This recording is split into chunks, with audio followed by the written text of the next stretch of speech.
as I kind of mentioned, Charlotte, in the email before we're putting these on sale, it's like when you realize where's the year gone. For some people that's like, when it's Christmas or Halloween or something. For me, it's when special releases are on sale again. You're like, feck, is Oh, that time of year already? What's happened? yeah, it literally does feel like that. And I'm like, oh God, it's come around so fast. And then it just creeps up on you and you've got eight bottles like glooming over you. Yeah, Um, but it was, another year oh, older. yeah, we should do like a birthday party for special releases. God, what is it? 13 years old today. Well, this year. Yeah, maybe No, we'll wait till it's old enough to drink, and then we can throw a 23. birthday party for it. Oh, 23. That was my bad math. 23. Okay, well then, yeah, it's well overdue. So, Well, we've been a you know, bad friend to special I'm, releases. I'm so sorry, Um, special. but anyway, that's enough. I can see the kind of waiting room settle down, and there's a big gang of us here on the call now. So, we will get started. Thank you for joining, everyone. I hope you got the packs all right. This one, sold super, super fast, Charlotte. It's definitely been our most sought after digital drams in a while. It absolutely flew off the shelves, and it's a larger packaging. We did a larger run than we normally do for these tastings, and even at that, it sold out quite quickly. So, hope that also means there might be a lot of people here joining us for the first time. So if you are, welcome. My name is Luke. I'm the W Club manager here at the Whisky Shop. And throughout this tasting, how this we're going to go is we're going to go through the range in the order that Charlotte will give us in a second. And we obviously want your tastings and your comments, your feedback the whole way through. And then at the end, I'll give you 15% discount on all these drams we've tasted. So yeah, brilliant. So Charlotte, you're a regular guest on here, one of our favorites. Do you want to, for those people who might not remember, because people on here on these calls drink a lot of whiskey, and also for those who are joining for the first time, do you want to introduce yourself and maybe the running order we're going to go in tonight? 100%. I bet you say that every person on here favorite. So They're I'm all not. recorded, so you can. I will go back through all of them. I hope you know that, Luke. Hello, everyone. Hello, team. My name is Charlotte Barker. I'm a whiskey ambassador with Diageo.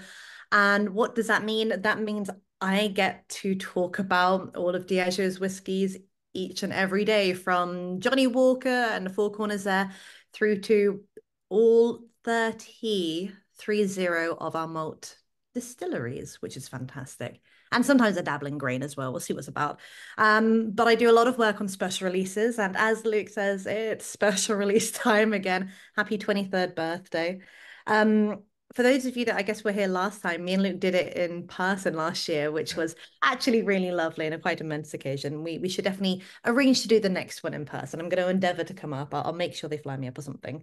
Definitely. But those of you that haven't met me before, I also used to run a whiskey bar in East London, in case there are any East London humans on here, called Millrays of Spitalfields, where we had crumbs, 1,000 whiskies and no menu, which was always quite fun. So I've got a little bit of something in my head about whiskey anyway.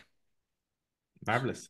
And the order we're going to run in tonight, Charlotte. We That said we're going is, to start with the Singleton. And yes, then I think we lost track. I've lost track of what you said after that before we came on. So we're yapping, honestly. So we're going to go for Singleton of Glenord, then we're going to go into Mortlach. And then we are going to do, yeah, we are going to do Benrinnes, Talisker, Lagavulin. And I think it's very traditional to put peat at the end. Um, I'm going to stick to my guns and do peat at the end. I think that's good. Does that sound good for everybody? I know you're all on sounds mute. good. I've just Good, stuck good. that in the chat there as well for anyone who wants Thank you to very much. reference it. Um, so maybe the first place to start, to get this out the way early, would be what is the special releases, and then we'll dive into the whiskeys. Actually, we'll pour the Singleton first anyway. We'll get drinking that, and then we'll get going. Because the theme this year is is an evolution of last year. I figured maybe better start with the general concept as well, rather than rehashing straight away what the Spirited Exchange means. Yeah, I get it. I think and Spirited Exchange I think was very focused on that worldview last time, and I think it did very well. This year I see this more focused on cask types, cask evolution, and how we look at our maturation processes. And I don't think that really gives much into the name. I think might they've just carried on that evolution of how we talk about spirits.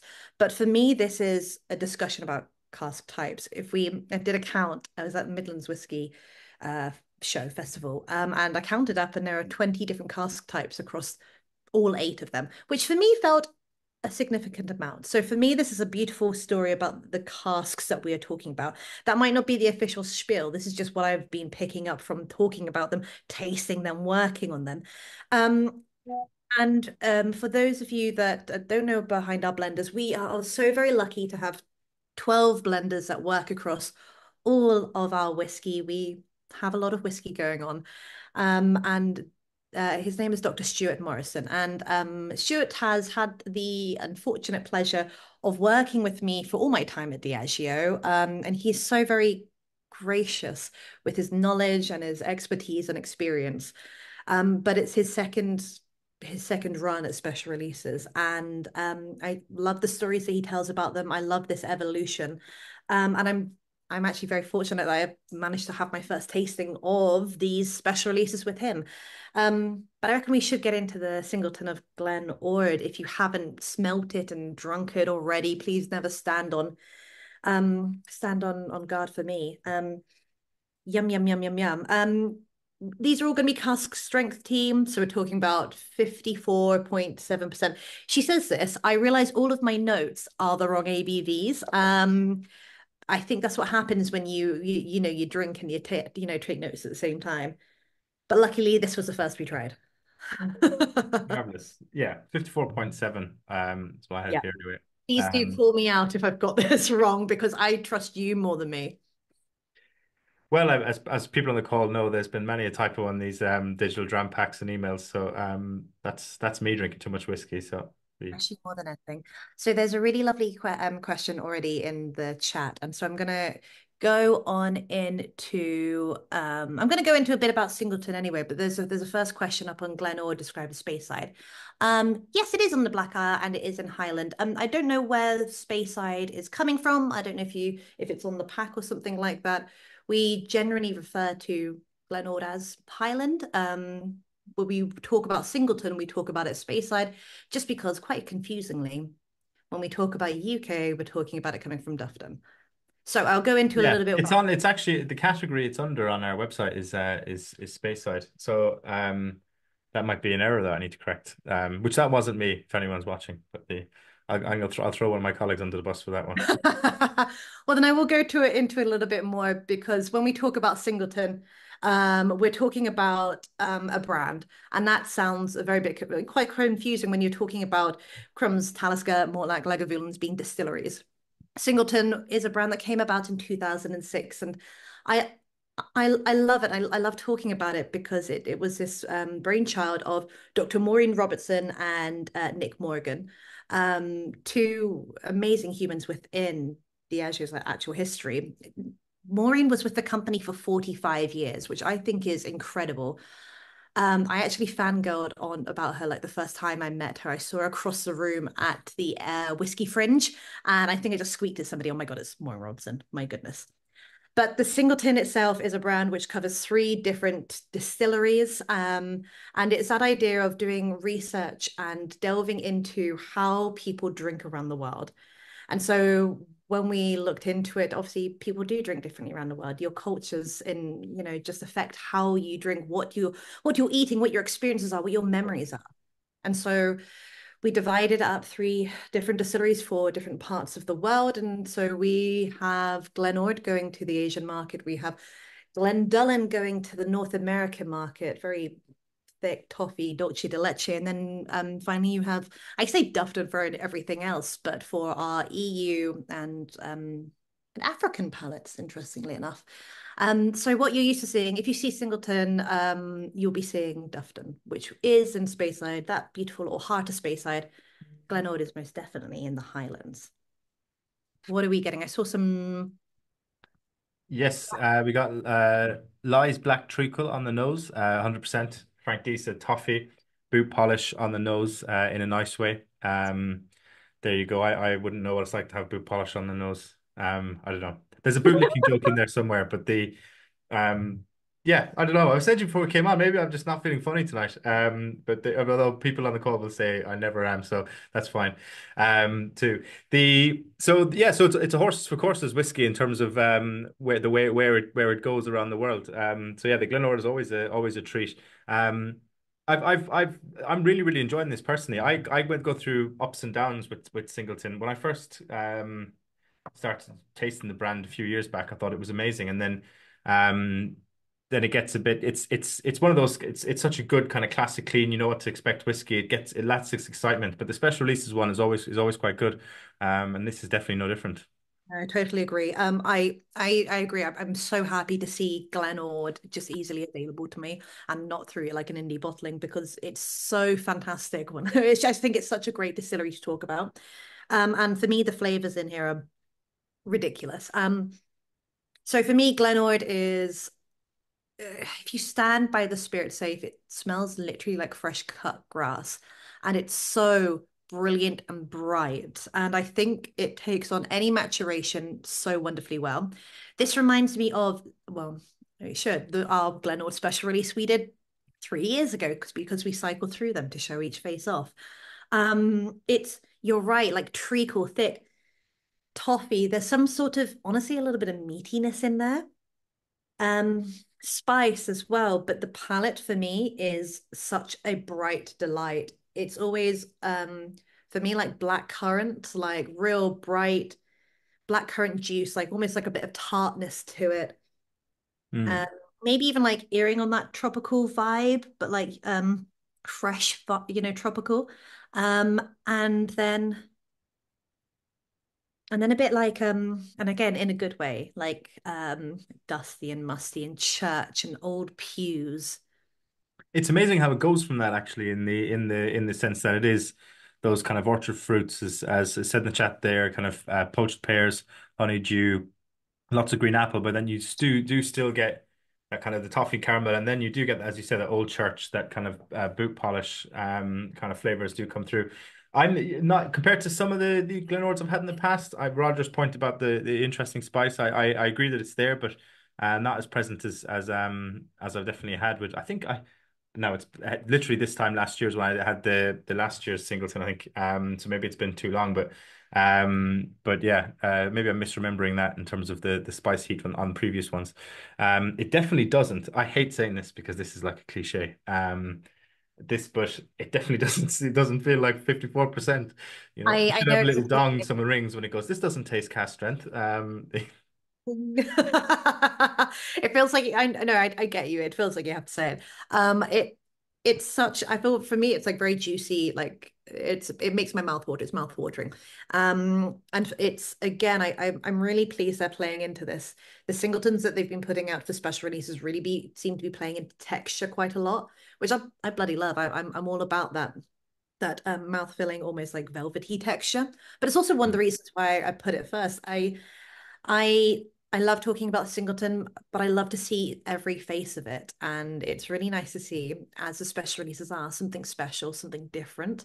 And this is exactly why we do this, to show off a different face of it. I guess I should go into actually what is what's different about Glenord as well. Definitely. I mean, the other thing we have some good comments coming in as well, but maybe before you do, Oh, in please. terms of Carlos, I don't know if it's the chili temp of the whiskey cupboard, but it's a very dense mouthfeel, a top quality mouthfeel. Rabbit said good, but not as good as the 2023 release. David said last year's Glendullen was creamier. This is more fruity with a hint of spice at the end. Brilliant. So yeah, no, definitely do go in what it is, and I'll bring up the post discount price in front of me here so I can double check what that is. Ooh, delicious, delightful. Oh, again, this is a cask story. So there are there are four different casks involved. I'm sorry you have to listen to this, but I promise you they get more fun. I just want to preface this by saying, again, I'm just going to go back. I know you know that we're a really big old company with a lot of whiskey. At the moment, we have probably about 11 million casks of whiskey laying down for maturation. And I've been saying this for the past few years, so it's probably gone up by now. Um, and that's a lot. I don't need to say it, that's a lot of whiskey. It would fill 1,100 Olympic-sized swimming pools. But that is a lot of casks to go through. How do we make sure that we can touch all these points? How do we become experts in something when there's so much to deal with? For me, this special release shows those steps to showing like we, how to become maturation experts, how to work with the wood, and also how experimental and trying to work out how different bits will affect the flavor of our distilleries. So with Singleton of Glen, we have three streams coming across. We have for all 14 years of its life, we have first fill bourbon. Then we have rejuvenated wine casks. I don't really get told what wine casks they are, so indiscriminate wine. And then we have refill casks, so they'll be most likely refill American oak. And then, which are for 10 years, and then 4 years in experimental Pyrenean and Spanish oak casks with heavily charred ends, which is a mouthful and very hard to think about in the brain. But what are we trying to say here? So Pyrenean oak, we never really work with. It is from the Pyrenees, as you might guess. But mostly you see it around northern Spain and into Portugal a bit more. So we're probably thinking a bit more Portuguese wine, North Spanish wine there, as well as Spanish oak, but they're heavily charred. And it's again that idea of experimental. Why it's experimental is that we are experimenting with surface area of char and how that interacts with the liquid we've got going on. So that was for 4 years of its life, and only a small portion, which was then blended in together. But it's part of this experimental process of us working out again, yeah, how does that surface area, how is just the charred ends going to react instead of the whole charred barrel? And it's not the first time we've tried charred ends. We put them into our distillers editions. We heavily charred the ends of those casks as well. So I see it as this kind of like ongoing project that we always do. And do I know if it makes a difference? Honestly, no, because I don't know what it was like beforehand. But I'm not gonna lie, I really do like this whiskey. No, it's definitely very drinkable and Frank has said spicy and fruity, Halloween toffee apples. Drop of water really opens it up for me. Adds to the spiciness too, said Nick. And he said that while I was typing that yeah, a drop of water did bring out the extra spiciness for me, and a bit of cream soda flavors. The Yeah, Frank says if I'm adding water, it must need it. I had to peel back the layers of flavor, Frank. Not because I'm the Scott says, yep, cast strength. It's not the worst I did as a drop of water. So yeah, definitely let us know if you also have. It's 132 pounds retail. And it's with your 15% off the end of the night, you get it for 112.20. So yeah, I mean it's not cheap, but yeah, it's definitely a good whiskey.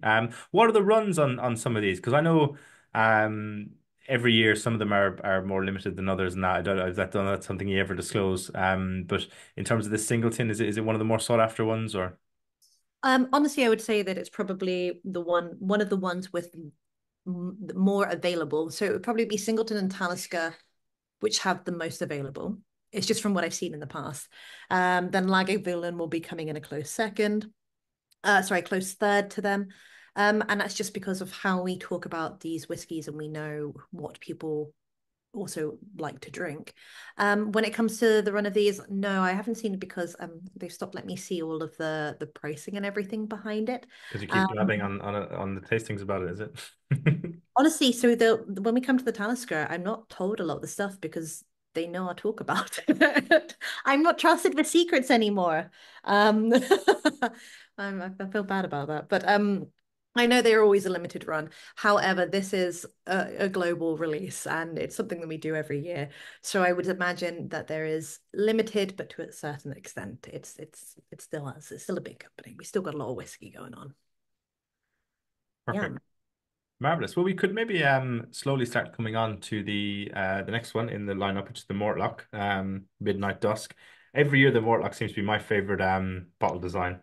Um, What's it? What is it? was it last year? Was that the owl swooping in? Or was that the year before? With, Before that was all the beasties, yeah. And then before that, I think it was the Howling Moon one. This last year was the katana, so it was the Japanese armor and the kind of very it was yes, that was almost like last year. 80s retro feel to it, which is quite cool. Yeah. Um, This year, yeah, this year is not too dissimilar in terms of 80s retro.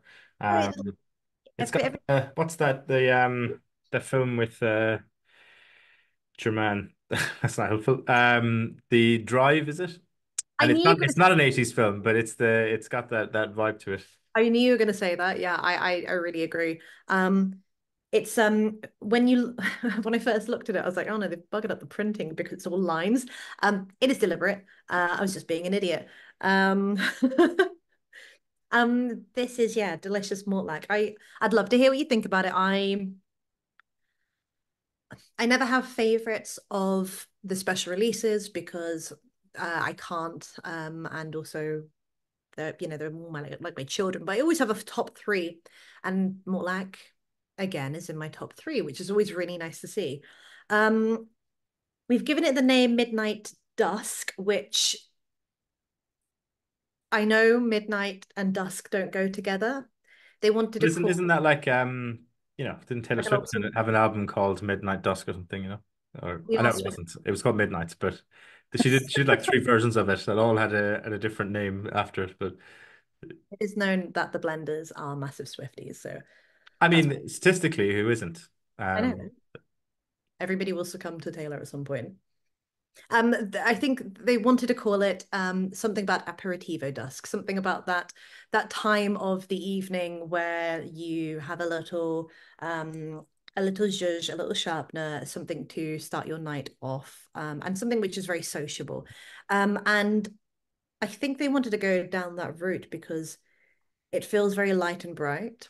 And for me, I would gladly put this in a Negroni. I would gladly make a Boulevardier out of this. Like pop a little Campari, pop a little sweet vermouth, and I would drink this down a treat. Um, Midnight Dusk is also the answer to the question people ask me, what time did you start drinking? I'm like, I don't know, midnight, dusk. Yeah. that's where they heard it from. They copied you. Yeah, I guess Um, I think tangy is a really good point. For me, this is very. I think this is a cold glass, but for me, this is a bit more banoffee. Mm, there it is. For me, this is very salty as well. Sorry, I'm yeah, salivating. Um, it's very briny. It's a lot more spicy for me than the first one. which This one does taste like 57% to me. But I don't mean that as a pejorative. no, you can taste this. It's got a bit more bite to it. It bites back. And to be fair, that's what I do always expect from Mortlach. It's got that edge to it all the time. For me, I think this is really like again meaty, and that's very classic for Mortlach, right? We say it's a meaty dram, we say it's a chewy, we say it's beefy. It's a bit salt and pepper, and as I was describing it, all of the whiskey shows I've been doing, it is a bit like a prosciutto and melon salad, which really does divide people when you say Yeah, that. I can imagine. We got, and I mean, the taste notes here are fantastic. Paul said Ribena cheesecake. Kirsty says unami. Roger said rich spiced plum, bonfire toffee. Says Kyle. So it is interesting. The finish compared to the Glenord is extraordinary. Like, I took a sip back at dusk, and I'm still tasting it. And Um, midnight. the It comes back round, right? Mm. um, Mm. no, it is really interesting. What did you the cask makeup of this? What is this? Great question. Sorry, it is still so very chewy. So this is two different cask types. So they're both Italian wines. We're talking about Sangiovese, so a beautiful red wine. I'm not very good at knowing about my wines. I like knowing about whiskey, but I like not knowing about wine, so that when somebody gives me something delicious, I can just drink it and not think of it. Sangiovese, I've had to ask our wine people, is what you think of when you think about like Chianti. So something dark, something chewy, something very red and ripe. And then for the white, for the other cask, it's a white Italian wine. So we're talking about something called, and I'm not going to do an accent, even though I really want to. It's Ramandolo. Ramandolo, which I never heard before. So I again had to ask all of our wine experts at work. And Ramandolo is this sweeter white wine.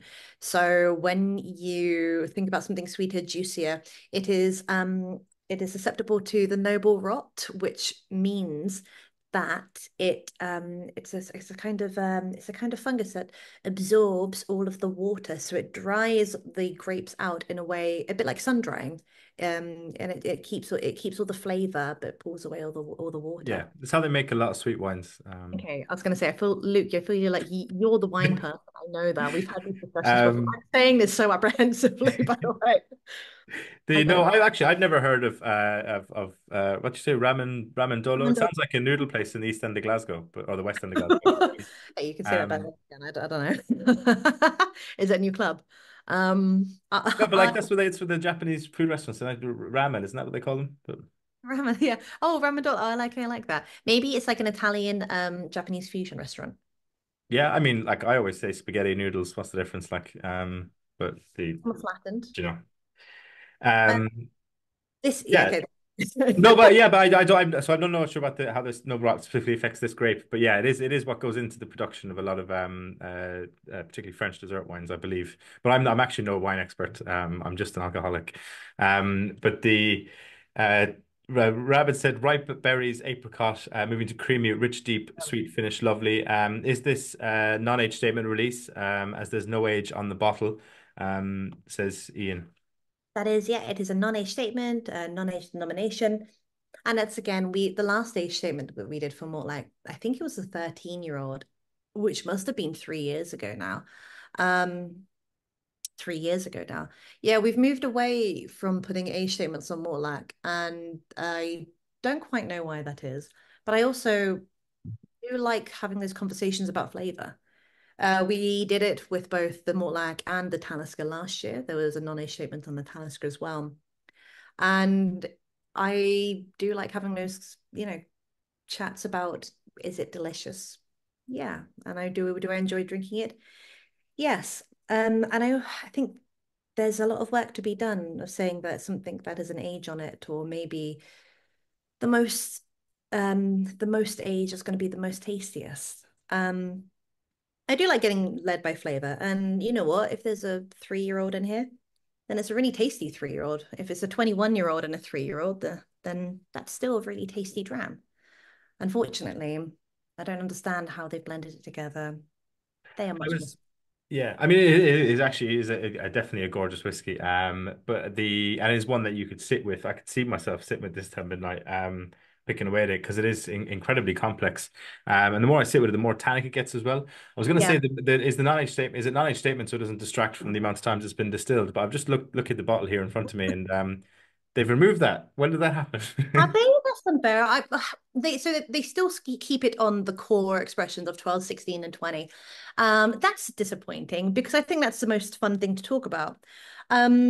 I guess I'll go into a little bit about Mortlach for those of you that haven't tried it before, or if you just want a lovely refresher on it. I wish I could do a tasting in person because I bring out a twister map because the talking about the distillation so weird, crossing the streams like Ghostbusters. It's fun to show with actual human bodies. Mortlach for me is for me, I love talking about it. I do think it's an iconic dram. I know I'd work for the company, but I talk about it in the same breath as maybe Craigellachie is like flavor profile. I think they are both like standout in my mind. It's unfortunately closed to the public. Otherwise, you would be able to see such a weird and wonderful setup inside. I think it's open one day at Spirit Speyside, so you always got to book those tickets up quick. But inside, we are talking about, and I'm going to get a little bit nerdy with you, but we're talking about a distillery that doesn't know what it wants, really. A lot of the stuff we do, like with our fermentation, longer fermentations to bring out those fruitier notes, clear worts, we're looking to get lovely fruit forward. And that's honestly where if you do get those fruits, like I said, I always seem to get a real funky, like almost fermented fruit tang, like melon, guava, maybe even papaya out of it. And I feel that always comes from it, excuse me. But if I was taking you to the stills, it's like the most beautiful jumble cell you can imagine. They're all a little bit higgledy-piggledy. They're all very shiny copper. They're obviously very new, but they are a mismatched bunch at the end of the day. And so we have 6 stills in total, 3 wash and 3 spirit. Um, And the one that we talk about the most is the one at the far end, and she is called the Wee Witchy. She's still pretty big because of still, but she's smaller than the others, and she does marvelous witchy things. Okay, I'll have to go through them all. We have three streams that go through it. So we have the first one, easy, straight through. We love that. 100% in the wash still, 100% in the spirit still, all out the other side. And then we come to the next two wash stills. We take the top 80% of the heads, let's say, and put it into the second spirit still and run that through. And then we take the bottom 20%, those darker, more bassy, chewy notes from our wash still, and put it into the Wee Witchy, which is our final spirit still. So for those of you that don't know, usually you don't take heads and tails or hearts and tails from the first run. You just pop it all on through. That's the usual thing. The Wee Witchy, she runs 3 times without any air brakes. And that's quite important because oxygen rejuvenates copper. And if we're rejuvenating the copper, that means we're going to help it pull away chewier, bassier notes, sulfur, which is that beautiful, like prickle. Maybe it's a tingle on the palate. It's like just lit match, fizzy fireworks, that sort of flavor profile, that sort of texture. And so it gets run 3 times, no breaks, and then popped out the other side, and then everything goes through worm tubs, which again accentuates chewier, darker, meaty, bassy notes. If you don't know what a worm tub is, it is what it is. It is what it says on the tin. It's a tub of water, and you have a little worm going around it. I think there are about 16, 18 distilleries in Scotland that still use them out of the 140, nearly 150 distilleries in Scotland. They're a little bit archaic, but they produce fantastic texture, flavors, and it's almost like an art form, I feel, to use them. Mm. But we have a lot of worm tubs. We love that texture. And I think it's very identifiable for Mortlach, beefy, meaty, chewy. And it's really, in the distillery, you're very lucky you get to taste each stream. So you do taste the difference and what it does bring to the new make. Everything is all then put together though. I promise you that. Yeah, no, it sounds excellent. And obviously the Wee Witch you mentioned, that's obviously the name of one of the core range, 12-year-old, I think. Yes. And yeah, no, they it's a great brand. Someone said I'm a big fan of Mortlach in terms of the flavors it delivers. And someone did say, I've lost the comment there. So that they also said they were a big fan. Nick says I'm getting bananas on the nose after a drop of water. From the foam bananas or maybe banoffee. We've got the Dave said the only thing disappointing, I think, is the price. Now the advantage here, the I've got a good news for you, Dave, because the good thing about the price is the discount is really, really big. So this is you're saving £37.50 on this bottle with your 15%. And like that's basically that you'd buy you buy a decent blend for that, like, Um, so what's you probably get a bottle of Johnny Walker or something for what you're saving on that buying that bottle of whiskey. So think of it that way. I think on TikTok they call that girl math. The Scott said heading to Mortlach on Saturday to register for the Dramathon this week, and for the Dramathon weekend, sorry, which involves having to run before they give you whiskey. That's the one in Speyside, Scott, is it, where you run between distilleries or something like that. It's always sounds fascinating. Something I've always liked to do. Yeah, no, it sounds fun. I think they do a beerathon in Belgium as well. Carl says I have the 12, 16, and 20-year-old, all beautiful in their own right. Mortlach is up there with my faves. That was the comment I was looking for. Kirsty says, yes, please do an in-person tasting session with you next time. I really want to see that Mortlach dance. We do have some coming up in November, I believe. I don't know if you're doing any of them, Charlotte, but there definitely They is a are. few all over the whiskey shops around the country. So definitely one near you if you want to go to another Diageo tasting, folks. I can't remember what whiskies it will be. So apologies on that. It'll most likely be the Fab Four that we always talk about, which is Singleton, Mortlach, Tally, and Lagavulin. But yeah, I'm going to be excuse me, beg your pardon. I'm going to be doing the one in Trentham near Stoke-on-Trent, which is fantastic, and I love the team there a lot. And then the following week I'll be up in Edinburgh, and then I'll be up in Inverness. So it'll be really nice. Very good. Covering a lot of mileage there. I am. Um, David said this. Timo was said he's going back to try the Glenord side by side with the Mortlach. David said the Singleton comes across as fizzy laces by comparison. So if you have some left in your glass, folks, that sounds like one to check out. Neil said we went to Mortlach last SOS, which was that Spirit of Speyside or something like that. Brilliant. Started with an old fashioned, marvelous. No, that does sound great, Neil. Oh, Brilliant. So as I mentioned, this is it's £250 this, so it is on the more expensive range.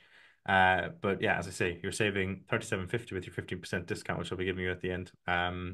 So yeah, and look, it's a bottle that was a talking point on the shelf as well. I think why I like the designs for these, I know I'm repeating myself here oh, in terms of how much I enjoy the Murdoch designs, but I think it's also the shape of the box and the kind of heftiness to it compared to like let's say the Singleton and others, the ones that come in tubes. So it is a bit of a talking piece on a shelf, and they always look premium. They always have a premium feel to them, so you don't really feel bad about not that you feel bad about having whiskey on the shelf. You know what I mean? Doesn't look out of place. Not feel bad is what I meant. On the shelf, you know. So it's a good one more to have like for that reason as well. they have beautiful shoulders. That's a chunky bottle. I think like Yeah, people say genuine the same thing about me, you know.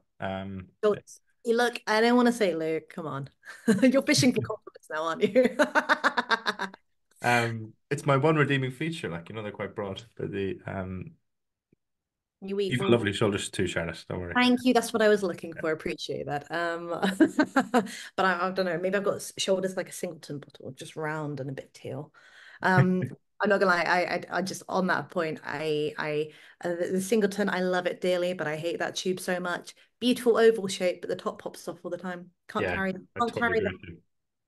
Can't carry them. Um, Yeah, yeah, that's definitely true. I cannot confirm or deny having one bottle slide entirely out the top of a Singleton tube once for me. But there you go. The Robert says, "Have you got any plans to release prints of the special release artwork?" That's actually an excellent question. And maybe what we will actually get the Benrinnes poured and ready to drink while you maybe answer that question, Charlotte. Yeah, please do. I was gonna say we don't, and I think there's always something a bit sad about that because I mean, when you see the artwork, I say large or as a full portrait, it is it is magnificent to see it. It is mind blowing, and I think we did it last year. At least I was very lucky enough to do a few of the launches, so we printed them big, like meter by meter squared, and they're just stunning in real life. And the thing is, people go out there and these are artists and they put a lot of love and time into it. I really wish we could. I don't believe there are any plans. I think there should be something in the works. I'm not going to lie. I'll put it forward to the global team. They're the ones that make the decisions about the special releases. But unfortunately, it takes about 3 years for to go through. So maybe in 2027, 28, we'll be able to get some prints going out. But I agree. I think they're beautiful. I really wish I could show them off more. I'm trying to think which one is actually Benrin is my favorite. I just think having something so loud and bright is just bloody fantastic. That's what I want to be seeing. I want to be seeing like big, weird, funky patterns. And it's not my usual one. Like last year, I think Singleton was my favorite, the greens and blues and the flowing dress. So it's not that I'm just really like pink, I promise you. Yeah, it reminds me of something. I can't quite put my finger on it. I've stuck a link to it there in the chat, folks, for anyone who wants to have a look themselves. The yeah, I don't know. I mean, it is lovely, but it's something that it reminds me of that I can't put my finger on. So this is Benrinnes 21, obviously. It is. Quite interesting. It's totally different than the first two straight away on the nose. Yeah, I'm loving it. For me, it's a bit more like strudel, and pastries and tin peaches and sorry, I'm just like literally gasping it in, I've realized. Um, Ian says, "Pack reminds me of a prawn cocktail crisp packet." I So see that. I'm gonna go back up to it. Yeah, I see that. Jazzy prawn cocktail, Chris. Yeah, I was actually maybe because I was thinking maybe more like expensive M&S biscuits, but maybe prawn cocktail crisps are like a packet of chocolate biscuits that taste nice, but you pay way more than you probably should for them. Oh my goodness, yes, yeah, M&S 100%. I would buy those packet of biscuits for like a little like I'm coming to the house for a party sort of thing. It Yeah. would, the packaging, it's all about the packaging. And it always has a really strange number of biscuits where it's like slightly too much for a small group of people, but not enough for any group of people over five. Um, True. But also oddly divided between. Um, Benrinnes. This this is tasty and this is chewy. And I think if I was in any other world, I would probably have put Benrinnes before Mortlach from how I think about them in flavor profile. But for me, the Mortlach is so light this year and so much more well, like I said, light, gentle, vibrant. This Benrinnes and I would say like if you've nice enough boys in here, well, yeah, 30 mils. Give it some time as well. I've been doing so many of these where I give people a drop and they just drink it straight away. This is one which it's an older whiskey. I mean, it's not the oldest of whiskeys that we've produced for special releases, but it does benefit from time in the glass. And I really do mean that. I've had this open up into something which is so bright and evergreen and leaning into the tropical notes that you do usually get from like an older whiskey, like into the 30s, which I think is blooming delightful. And I love seeing Benrinnes because we only do our flora and fauna. And I think it's a stunning liquid. I think it's a stunning distillery to talk about. For those of you that haven't seen the flora and fauna, it is heavily sherried. It's probably honestly best bang for your buck whiskey you can get in your life. It is delightful. It's another one which is chewy and dark and meaty and really lends itself into that. And this liquid is essentially a continuation on from that 15-year-old. Um, at one point, Benrinnes had a bit more of a complicated distilling regime, and I can't explain it because I'm actually not, that went a bit too far above my head. And I think it might be a little bit like Springbank's distillation. It wasn't quite 2.4, but that's the best time like how I can describe it. And so this is 2002 liquid, and we changed over in 2007 Benrinnes' distilling regime. It's So it's a really extraordinary dram. It's absolutely gorgeous. It's got there's something in it that reminds me of a liquid that I've had before, and I can't quite place it, but I mean that in a positive way. I'm actually think Liquid's an incredibly underrated whiskey, maybe a Gordon MacPhail bottling or something. It's really really fantastic. Paul says salty banoffee pie, possibly been left by a bonfire. Robert says Ben Rimmer's fantastic dram. Totally agree. Yeah, no, it's really excellent. The finish I is there. It's got a lovely balance to it. I'm actually glad that you didn't that it's gone in this order in the sense that I think the um yeah this is it's a really good one to build up to definitely.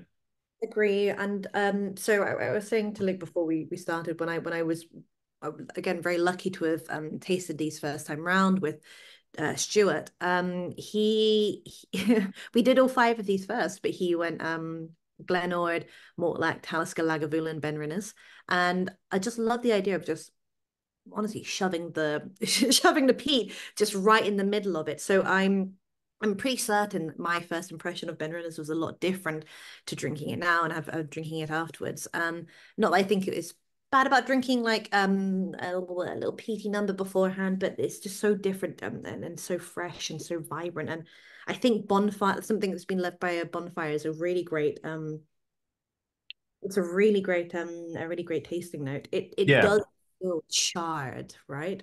No, definitely. And like your Springbank comparison is a good one as well because the peat is there, but you wouldn't even notice it.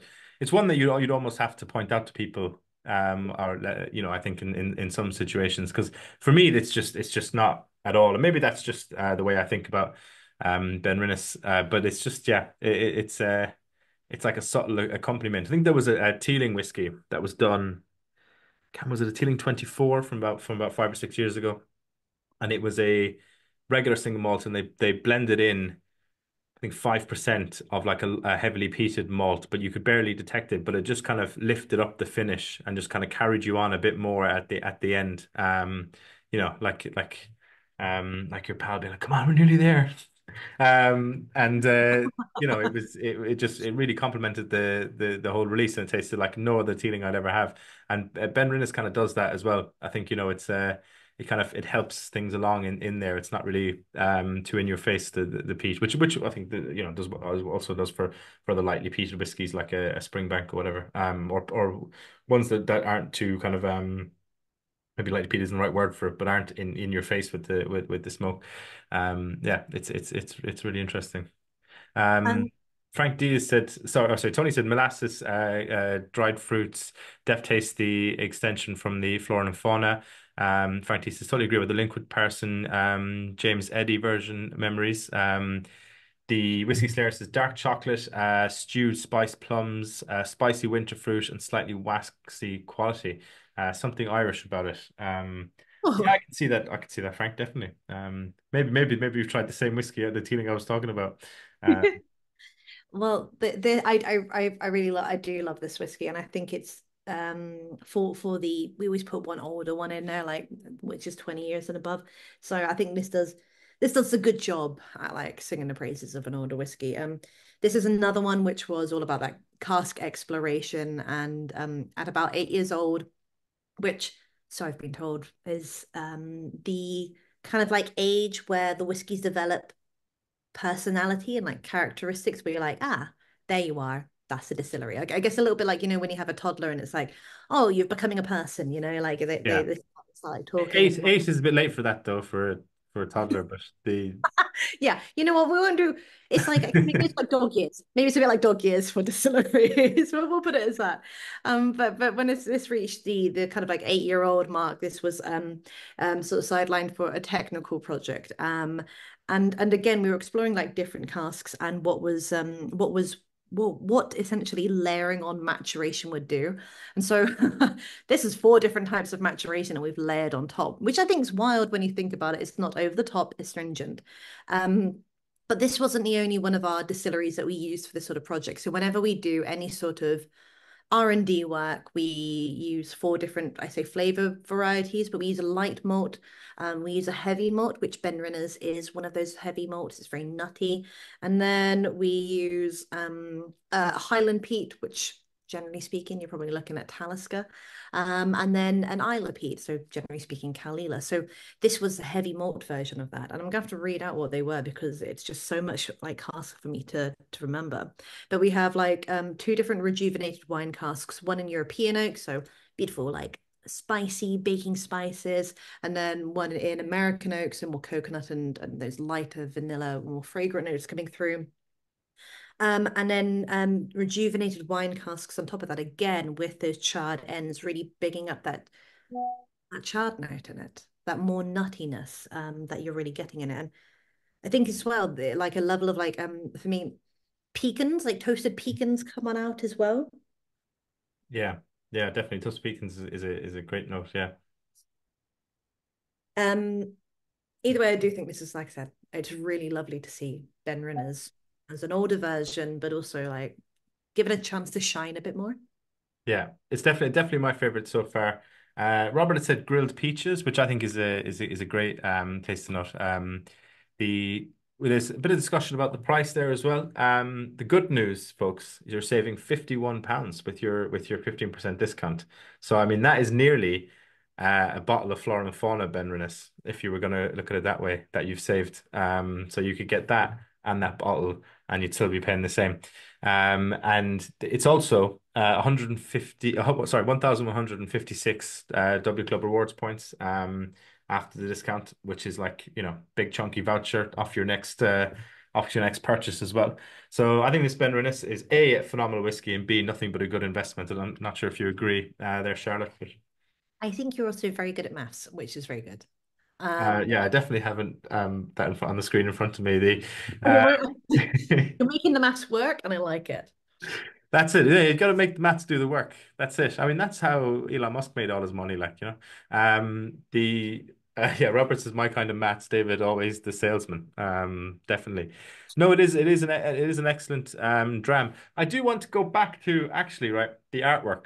Do you remember I said I wasn't sure what it reminded me of? Now there's a distillery in Ireland, the Limerick Distillery, Limerick City Distillery. And when they announced, they hadn't even launched anything, they were announcing they were opening. They sent out to some people these like stickers and postcards being like, "We're coming soon." And I stuck one of them on this old computer hard drive, and this is what it is. So I think Well, that's been on the desk in right. front of me the whole time. So might be Staring what at you. it was reminding me of. Um, so there you go. Brilliant. So I don't know if anyone's got any questions on the Benrinnes, or if in terms of the artwork, obviously it's the Spirited Exchange. Is there more to it? In terms of that, because I think I kind of rudely cut you off when you were talking about that there about 5 minutes ago, 10 minutes ago now.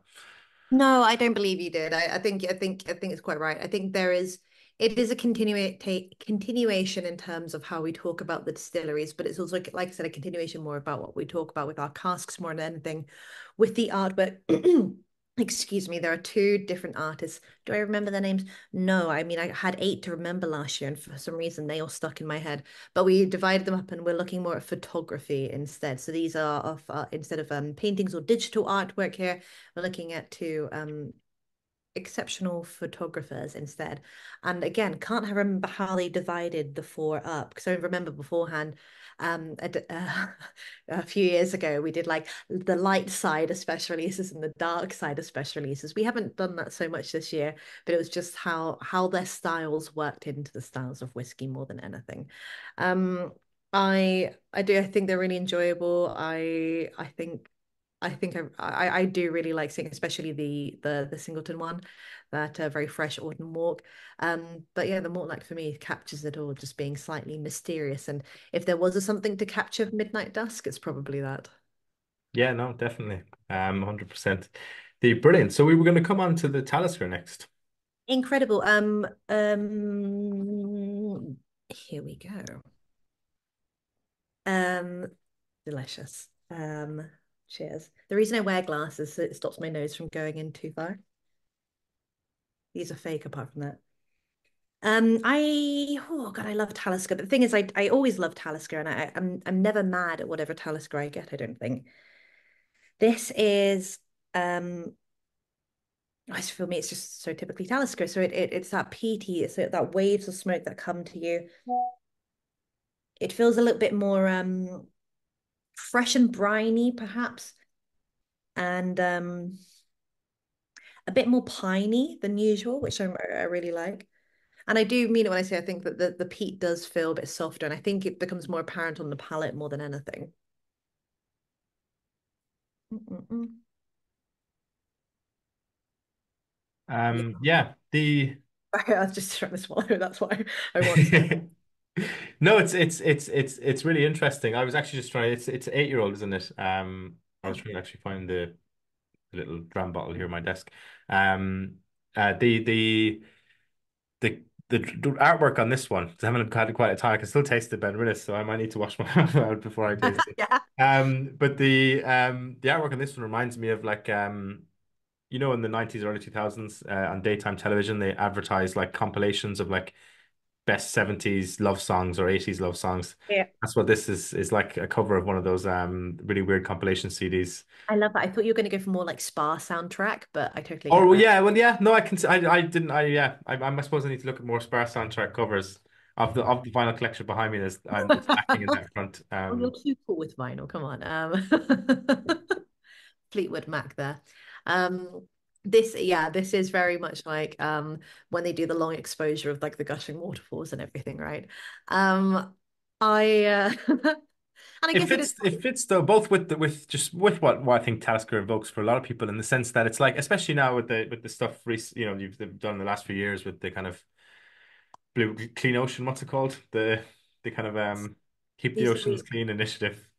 That is exactly the tagline. No, so we work with protecting oceans, and it's all about how we keep it sustainable and working in a more sustainable way, not just around Skye itself, not just around Scotland, but around the world. And we were partnering with Parley beforehand, and now we do have another charity. I can't reveal who it is because the global team won't let me yet, but we will be able to release it. And that is all I'm going to say on that. Yeah, I tell Parlay was, I couldn't, I was actually not, I was never going to remember Parlay. you, it's okay. But Because yeah, I I know think, what they do. I just couldn't remember what they were called. Although it's a great name, when you think about it for more than 2 seconds. But yeah, oh, I like the it. Talisker on steroids, Paul has called this. Love Talisker, and this is a stunner. No, it's really good. Very sweet on the palate, says Timo. Definitely. Um, yeah. I excuse me, I keep getting like a bit more aniseedy vibes, but also maybe like almond in there as well. It's slightly nuttier than usual. It's for me a lot softer, maybe even like pear droppy. Um, for me it's like fruitier. Got to stop putting my dram down there. I keep looking at it. For me it's fruitier. I think it is a bit luscious. Um, and I mean speaking because I guess it's also because I know how it's been made. We've taken the slightly lower ppm off the stills this time.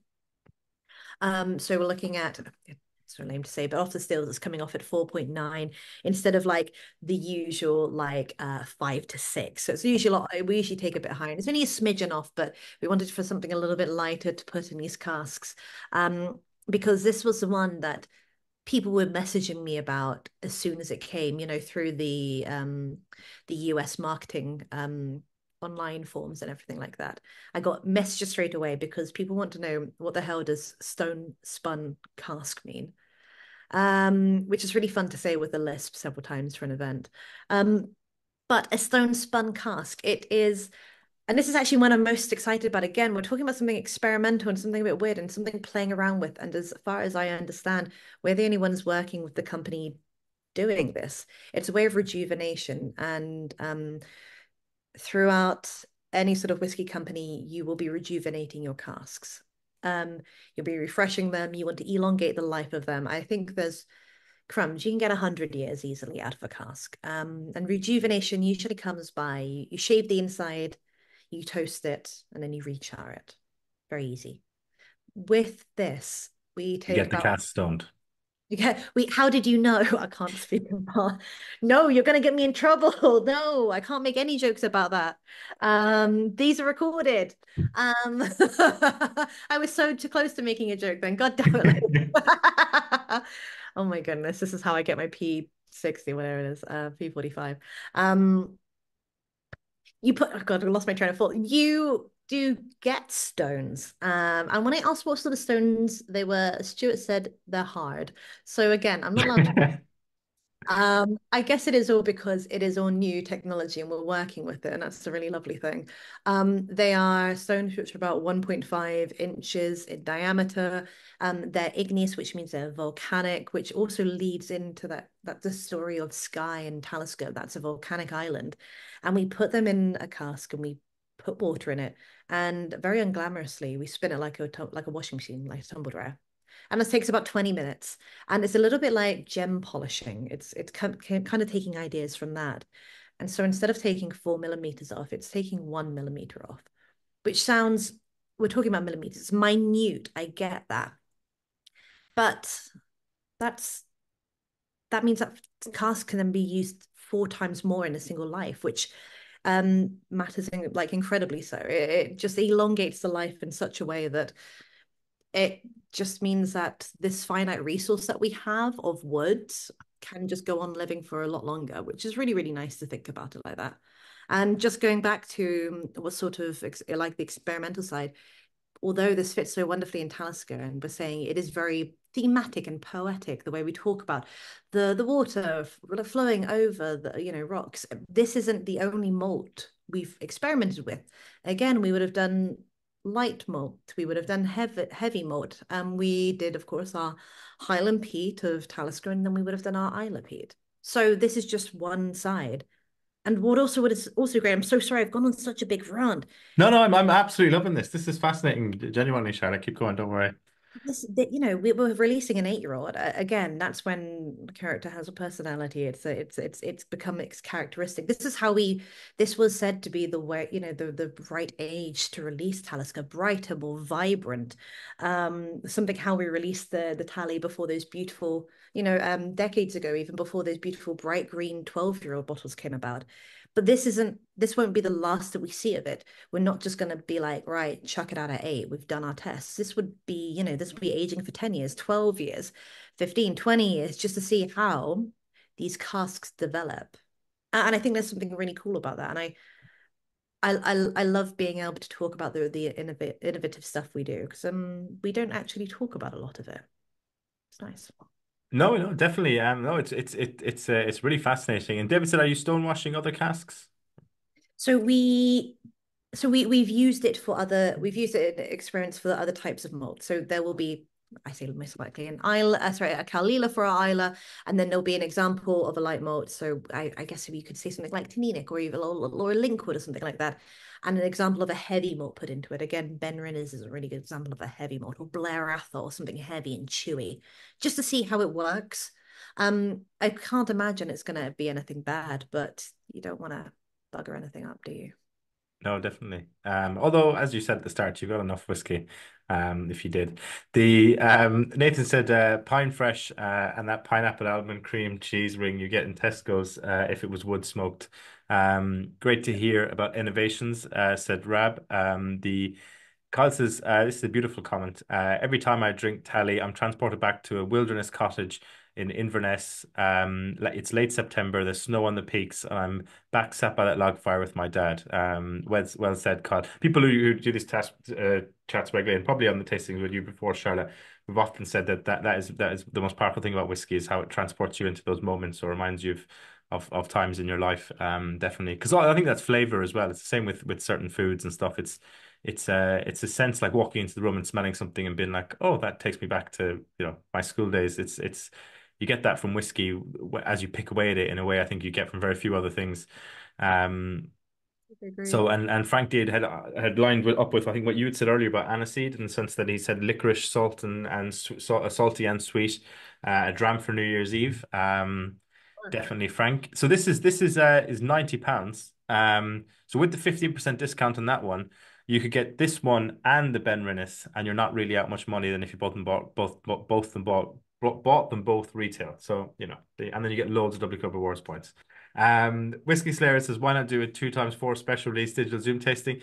That is a good question, Whiskey Slayer. I think last year, I mean, we could definitely something we could talk about with your colleague Charlotte and see. I mean, it's too late for this year, but maybe for future ones.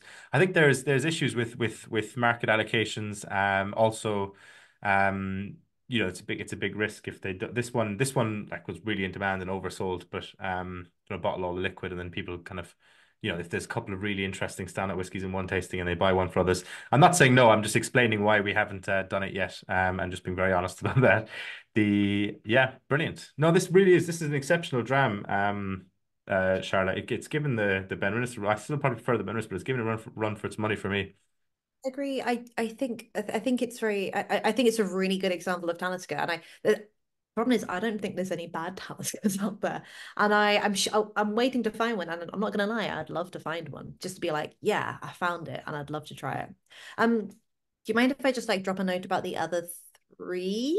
Yes, definitely do. I'm just going to bring up the price for the Talisker. I just have to pause to compliment David on this amazing comment. He said, "I've not been this excited about something stonewashed since the 80s." That thing might be line of the night. So yeah. I would like to. I highly commend that. I do like that. Yes. Um, I'm not gonna lie. One of the things that I love about this is seeing all the one-liners pop up in the chat. I guess with the other three whiskeys that we have, excuse me. What do we have? So we have a second Rosal and marketing hat off, calling it origami kite number two. A little bit of a cop out, I'm not gonna lie.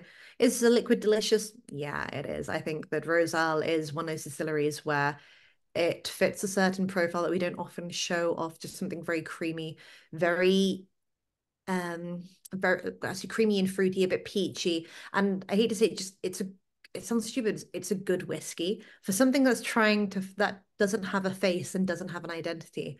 I'm always like, that's just it's giving me all the notes I want. A little bit of grass up there, uh, like I said, that creamy nutty backbone to it, and a touch of like honestly stone fruit. It's just delightful. And it's also just a fun distillery to talk about, a bit weird and a bit wonderful. We have Oban. It is a 10-year-old and we call it Coastal Orchard. And I hate to say it, it is what it says on the tin. A load of big bright apple notes. It has got that salinity to it. It's one where again we don't really feel that peat in it. It's just a rumble of like sootiness in the backbone. If you've had the Oban Distillers Edition, the one that's finished in Fino, this feels like the Distillers Edition, but super charged up, like a bit drier, a bit juicier, a bit richer, and it just really like packs a punch. And I'm forgetting one more. What is that dram? It is, she's gonna literally just keep talking until she remembers it. Kalila, crumbs, how could I forget the Kalila? Yes. The Carlila Um, net, speaking of doing a second tasting, the Carlila net very nearly made this tasting. But it would have had to replace one of the others, and I thought I went for the Lagavulin instead. So maybe I've made the wrong choice, Charlotte. well, the thing is, the Kalila is unpeated, and Oh, that's really? I don't think I knew that at the time when I made the choice. Because the whiskies hadn't been released yet. so that's the big drill for me. Yeah, Um, and that's I didn't the, know. no, Genie no, Max. don't I worry. shot myself in the Um, foot there. But don't you worry. We always love a good Lagavulin. But for me, Kalila unpeated, it's so if you've tried the special releases unpeated before, so we've done a 15, a 17, and 18-year old, and then the last parcel of that we released as the Phage Isle bottling last year as a 20-year-old, and it is sublime. It shows everything behind the smoke of Kalila. So something which is very pear, very crisp pear forward, but also like extremely floral and light. That is what's behind the peat in Kalila.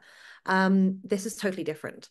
If we're talking about this Kalila, we say it's Highland style, which is so confusing to talk about an Isla whiskey, Highland style, and it's unpeated. It's just very weird. But it's very nutty. It's all about that mouthfeel. For me, it's very like dried hay, like you get a hay bale and it's just baked in the sun and you smell it. It's all crisp. It's very fragrant. You could always like have hay fever from smelling it. Um, but it's very interesting. So when we're talking about it, it's all about the difference in how we make it. Kalila, long fermentation, light and floral and fruity. Clear worts, our beautiful light stills. But this time we're doing short fermentation. We're talking about, I think it's 50 hours, 55 hours, which is very close to Lagavulin. And then we're talking about cloudy worts. That's just that's just our lovely liquid that we have. If it's clear, it just means it's going to be lighter, a bit fruitier, a bit more grassy. If it's cloudy, it's going to be chewier. And what I mean by that is going to have darker notes in it. If you have cloudy worts and you've got maybe bits of grist and barley still in it, when you chuck it in the stills, that's going to be heated up as well. So you're not just talking about all that lovely liquid that high proof beer, but you're talking about the fact that you're going to get the barley cooked as well. And if you haven't got your stills fitted with a rummager, which I don't believe Kalila do, the thing to turn it around, essentially it looks like a big fan to make sure stuff doesn't stick to the bottom. You'll get bits sticking to the bottom and you get hot pockets on the bottom of your still. So that means they'll start getting crispy, chewy little bits of barley of that flour stuck to the bottom of the stills. And I feel we've all heard of the Maillard reaction where like the outside of a steak, it starts almost caramelizing. So you get another level of flavor coming through when you have cloudy worts. And we do get that chewy, chunky, nutty flavor. And that's where they get the hay from. Even though we're putting it through the same stills and we're doing the same sort of fill as usual, um, hasn't been said, and this is only me saying it, but this is as close to unpeated Lagavulin as we're ever going to get. Like in terms of how we're making it, it's just not through the same sort of stills. So I think it's such an interesting, genuinely interesting bottle to see. I know, sorry, gone on a rant that we're not even talking or drinking. I'm so sorry. Next time we'll have something delicious. Yeah. No, that does sound yeah. Now people have saying in the chat, "Oh, do we have the K unpeated Kalia?" I'm sorry, Steph, but Sorry, I I had to make know. a snap decision in back in September, That's a and long I time hadn't ago. heard this all from Charlotte, But look, Sorry. you can't, sometimes you have to dance with the girl that brought you, and that girl was Lagavulin. So Oh, so here we are. so here we are. I'm sorry. Yeah, I feel bad because you know what's really interesting is every time I talk about Kalila, I use Lagavulin in comparison. This time I'm using the opposite way around. How does it feel, Lagavulin? Um, Another special release, another 12-year-old Lagavulin. Are we surprised? No. Am I disappointed? Also no, because I really like Lagavulin. I love the 16-year-old because I'm not gonna lie, I don't get a chance to drink much whiskey at home. It's my one that I it's the one that I do drink at home, and I do make my smoky cokies with them, um, and put a scoop of Mackies on top as well, which you very much should try. But it's lovely to see what Mackey's it ice cream, is it? ice cream, yeah. All What right, and okay, not like Mackie D's, you have lived in Glasgow a long time. Yeah. Yes, I'm talking about Mackie's ice cream. And it's going to sound so weird. So my Scottish grandmother was the one who kept feeding me Mackie so much so that I thought it was Scottish. It's not, it's from Cornwall. But I have that connotation. I have that mindset when I eat Mackie's.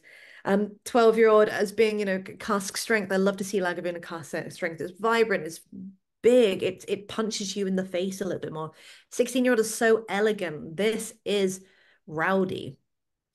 And this is a bit more, again, probably a little bit like the Talisker. This is piney. This is chewier. When we're talking about again, the ppm, the phenols, coming off the stills, generally speaking, when what we choose for the 12-year-old will be a bit lighter of the ppm coming off the stills. So talking something about 12, whereas we go a bit higher towards 15 for the 16-year-old.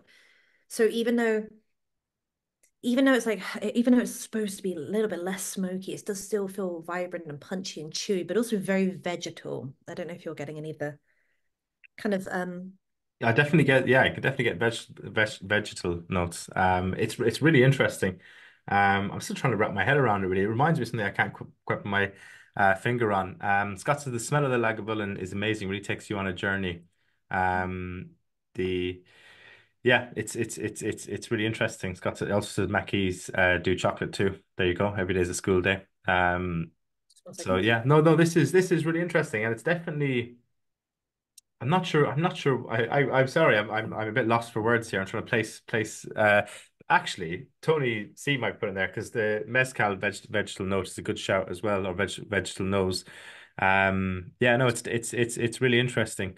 I'm not sure if I yeah, no, it's good. I'm not sure. I was going to say I'm not sure if I prefer this to the 16 or not. I wasn't going to say not sure if I liked it, but it's because it's really good. But Paul says so creamy it tastes like Lagavulin liqueur. That's an interesting comment. Ian says great selection tonight. Thanks. Have to go, but hopefully see you both for next special release birthday. Definitely, Ian. Thanks for joining. Yeah, no, it's really interesting. Yeah, it feels it's like a David Lynch film in a glass. I feel like I'm gonna have to watch it again. Um, yeah, it's. Mm. I think it's delicious. That was the wrong word. I do think it's delicious, but I think you're right. There is something even more like I said, mezcali vibes about it, which leads into that. I say we say vegetal, but also like vegetably, a bit more like earthy vegetables, like that beetroot and parsnip sort of vibes. Like roasted beetroot and parsnip. You're not going to grate it up and put it in a salad or something like that. Yeah. Um, am I mad? No, I'm really happy about it. I love to see another phase of Lagavulin. 100%. I know we had the 26 a few years ago, which was delicious, but also wild in the cost. Um, it would be nice to see another face. I'd love to see the 8-year-old. I'd love to see it younger, and I'd love to see it in a real silly cask or something like that. Just another side of lager. Yeah, was there a jazz festival or festival release that was quite young and an interesting cask a couple of years ago. I, I think it was really, really impressive. I think there was a cognac cask one. that you It might be might have thinking? been. I might have one behind me here somewhere. Was it this one I'm thinking of? A Jazz Festival 2018. Hmm. Yeah, I can see where it says wood type, a blend of first fill American oak barrels, refill American oaks, and European oak puncheons. Um, Oh, but yeah, no, that was, and it was quite young as well, and it was really interesting, definitely. So yeah, the younger lagers aren't bad at all. Like yeah. oh, Roger said chopped raw root vegetables. Graham says that's just great. All great whiskies, great tasting. Thank you. On balance, Lagavulin, Talisker, Benrinnes, Singleton, Mortlach. nice. Claude says Tally takes the podium for me tonight. Great all rounder. They're all fantastic drams, but the Tally always excites me. Bravo. Steph says the Feshal 2023 was special. I actually don't think I've tried the 2023. Steph, so if you want to send me a sample, my address is on the bottom of the email that we send out the Zoom links on. The sorry, 2021, he says. Both Yeah. of us. Yeah, that was. I think I might have had tried that one on the same day I bought that the one I'm talking about. Yeah, definitely. The so yeah, this one is someone's asked how much this one is. This is 155 before the discount. So after the discount applied, that is 131.75. So you're saving £23 25 on that, and you're earning 200 or 524 W Club rewards points, folks. You know, that's £10 off your next order right there. The no, it's excellent. So I suppose this is the time of night where we do get people. I mean, people are already going for this Laggy 12 for the win. But yeah, if you want, do drop in the your kind of pref order of preference of what you enjoyed the most tonight. And in the meantime, I will give the discount code, which some people are asking for there. It's actually you probably could have guessed it. It's WS24SR special release. So that's that'll get you 15% off all the drams we tried tonight. Um, Marvelous. Do you have a favorite from this lineup, Charlotte? I very much enjoy the Singleton. I would say that I don't know, like every time I try it, I keep getting surprised by it, and I think that's a really nice thing when your whiskey still surprise you. So that's Yeah. It was still surprising after all these years, you know. after all Then you these. know you picked the right one. Um, That's what I always say. The Benrinnes, Lagavulin, Mortlach, Talisker in that order. Disappointed with the Singleton, says Rab. Frank D says Talisker, Benrinnes, Mortlach, Lagavulin, then Singleton. So a lot of Taliskers up there. Nick has gone with the Singleton. And then the Mortlach. Paul says, can I claim my free Kilila sample if I come to Spitalfields? well, I might be doing it in if in one of the in one of the tastings. You never know. I Yeah. say I haven't checked my emails of what we're doing. I just get sent up to all these locations, and I'll speak about what's put in front of me. So yeah, we are as we said we mentioned earlier in the call. There will be some in-person tastings for this in some whiskey shops. They will all be advertised on the events page in the members slash events on the whiskey page hub. But then if you're to get notified by the event by email, for anyone who doesn't know, you can set in your account profile your nearest store, and that's how the emails go out based off the in-store tastings. If you're wondering why you might not have known about a particular one. So thanks for joining us, Tony. The so yeah, I mean, I think it's a really interesting split. A lot of different ones. To be honest, I thought the Benrinnes would be higher. But Too. I think it looks like the Talisker might maybe just I could be wrong, but just going through the quick head count there, Talisker might be edging it. So yeah, no, it's really interesting. Just yeah. Russ has gone from Mortlock. Yeah. No, it's a good tasting. Definitely one to maybe go back over. I've still got unlike actually some of the nights on here. Actually got a few bits left of each one, although some of them have had water in it, so I might go back through them. Particularly the Singleton, that feels like a long time ago now we were drinking that one. But yeah. So the next tasting, Frank, the plan is for it to be a Johnny Walker tasting featuring the new Ice Chalet release. I was actually just talking to Charlotte about that beyond this morning. So I must check up tomorrow morning with our team in our bottling hall to see what the situation is. All going to plan. It should be on sale soon, and it'll be in the ideally next week. But yeah. Let's see. It's not. It should be on sale by now. But the if not, then we've also got loads. We've got loads more planned between now and Christmas. So keep an eye on those emails. And no, it's definitely we definitely if it's not going to be in that date, there definitely is a Johnny Walker one coming very soon. So yeah, keep an eye on that. Brilliant. Well, folks, I'm just going to reiterate the discount code once again. Sorry, the reason I'm talking weirdly is because I'm looking at all your answers there in the chat.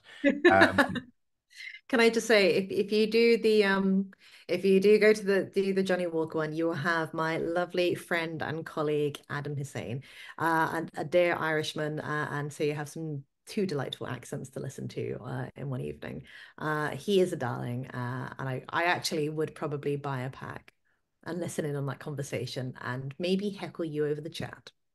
do perfect. No, that sounds like a plan. Brilliant. But listen, Charlotte, it's been so great to have having you on. I'm sure we'll have you on again soon. And I'm envious of anyone who gets to catch you at one of these in person tastings. If you do head along to them, folks. So yeah, keep an eye on your emails on the event page for that, folks. And yeah, thank you for joining. We've got a really exciting Dalmore ballot going live tomorrow, so keep an eye on that if you're interested. And yeah, other than that, there'll be lots happening between now and Christmas. So brilliant. Charlotte, thank you so much again for joining us. And thank you everyone for giving your feedback and jumping on the call tonight. Thank you so much. As always, Cheers. fantastic. Marvelous. Well, have a great evening. Bye. Thank you. Bye now. Bye now.